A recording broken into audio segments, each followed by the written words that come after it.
وجود کو سمجھے، زمانے کو سمجھے. تو والذی ارسل رسولہ بالہدی ودین الحق، تو بالہدا تھا وہ، اور بالہدا نے انتخاب کیا، مشورہ نہیں کیا کہ جا کے مشورہ کر لوں جی میں انتخاب کر رہا ہوں آگے کے لیے. بالہدا نے خود کیا. آپ نے فرمایا حسین منی وانا من الحسین، انتخاب ہو رہا ہے.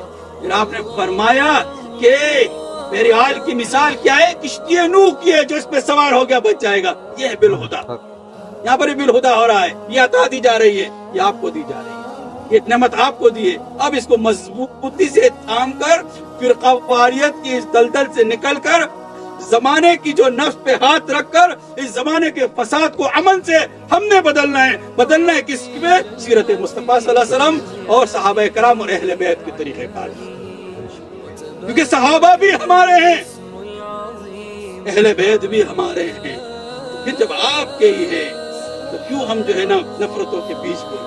بھئی جس نے کیا کیا، کیا کر چکا، وہ آ رہا ہے اپنا. ہم کیوں نفرتوں کو پیچھے؟ ہم امت کو اکٹھا کرنا ہے، یہ ہماری ذمہ داری ہے. ذمہ داری کو پورا ہم نے کرنا ہے. تو حضور نبی کریم